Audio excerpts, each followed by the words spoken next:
Welcome to This Explainer. If you're tuning in, chances are you know that absolute sinking dread of walking up to your own front door, turning the key, and just bracing yourself for the destruction your dog caused while you were gone. It's exhausting, it's heartbreaking, and frankly, it's incredibly stressful. But today we're going to unpack the science and the solutions behind this behavior using some really insightful data. So why is your dog actually destroying the house? Honestly, it's perfectly normal to feel frustrated, and even a bit resentful, when you find your favorite shoes chewed to pieces or your door frame scratched into splinters. But as we'll see, the answer to this question usually runs so much deeper than simple misbehavior or spite. Here is our roadmap for today's explainer. First, diagnosing the destruction.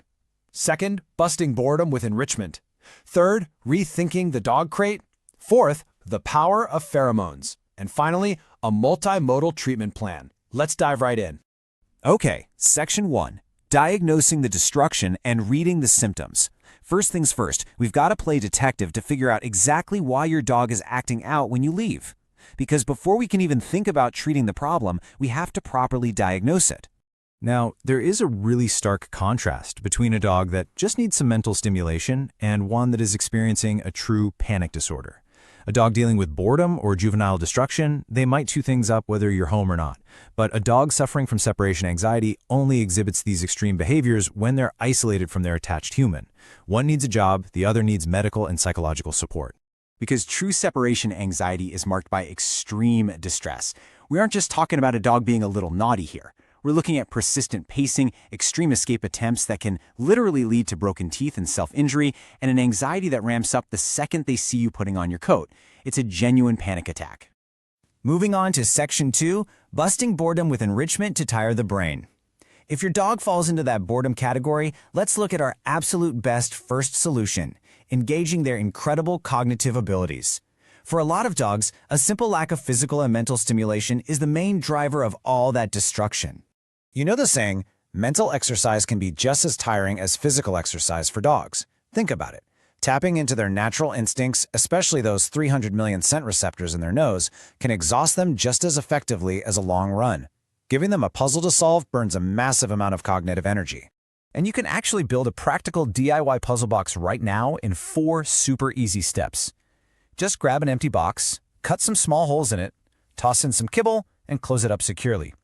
It taps right into their foraging instinct. Just, remember to supervise your dog so they don't actually eat the cardboard. All right, Section 3. Rethinking the dog crate. This is a huge, highly counterintuitive approach to a tool you probably already own and use every single day. Separation anxiety expert Melina DeMartini hits the nail on the head here. She points out that for a dog experiencing panic, being trapped in a small box is quite literally like being stuck in a crowded elevator during a blackout. It escalates their fear exponentially. It layers confinement anxiety right on top of separation anxiety, which, unfortunately, can lead to severe self-harm. I know it goes against everything we're taught about house training, but for many of these panicked dogs, simply ditching the crate is step 1. Allowing them to roam free in a safe, dog-proofed room lowers their stress threshold. They no longer feel trapped, which often immediately stops the self-harm in those bent crate wires we see in severe cases. Next up is Section 4. The power of pheromones and the scent of safety. For mild to moderate anxiety, we can lean into clinical science with our next tool, dog-appeasing pheromones. This is a seriously fascinating area of veterinary behavioral science. Enter dog-appeasing pheromone, or DAP. This is a synthetic vapor that perfectly mimics the reassuring scent nursing mothers produce for their puppies.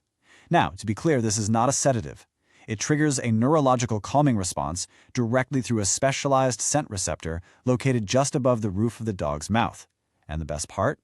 Us humans can't smell it at all. But the data is what's truly amazing here.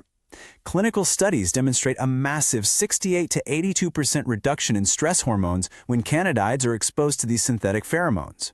That is a huge, statistically significant drop in their baseline physiological stress level. And this invisible background reassurance translates directly to real-world behavioral changes. In double-blind clinical trials, pacing decreased significantly, excessive self-soothing licking was substantially reduced, and house soiling dropped. It basically provides a constant signal of safety right in the room where your dog spends the most time. Finally, Section 5. A multimodal treatment plan for tackling severe anxiety.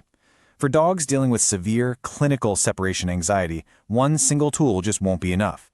We have to adopt a comprehensive, multimodal approach under professional guidance. But before we cover what to do, let's establish the absolute don'ts. Punishment and tough love are entirely off the table. They will only increase your dog's fear. Oh, and getting another pet rarely fixes the issue. Separation anxiety is a human attachment disorder, not a lack of canine companionship. A second dog simply won't cure their panic when you walk out the door.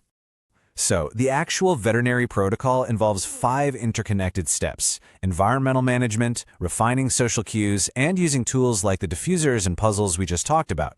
But the core of it is painfully gradual desensitization.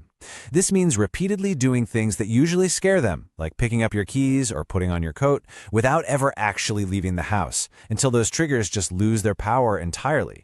And on the medical side of the equation, veterinarians rely on specific daily medications to adjust the actual physical and chemical brain changes that are causing your dog's suffering. Serotonin-enhancing medications like fluoxetine or clomipramine are often prescribed. These are daily meds that can take 4 to 8 weeks to fully optimize in your dog's system, but they fundamentally raise the dog's baseline threshold for panic. Now, while you wait for those daily medications to kick in, your vet might also prescribe quicker-to-onset medications such as trazodone or gabapentin. The key takeaway here is timing. These have to be given up to 2 hours before you depart to successfully bridge the gap and ensure they are fully active before the stress trigger even occurs. Wow, we have covered a lot of ground today. From the difference between boredom and true panic to DIY enrichment, rethinking crates, utilizing pheromones, and understanding clinical treatments. So I want to leave you with this final thought. What step will you take today to help your dog feel safe? Whether it's building that simple DIY puzzle box right this minute, or picking up the phone to call your vet and discuss a multimodal treatment plan, your dog's peace of mind and yours is entirely within reach. Thanks for joining me on this explainer, and I'll catch you next time.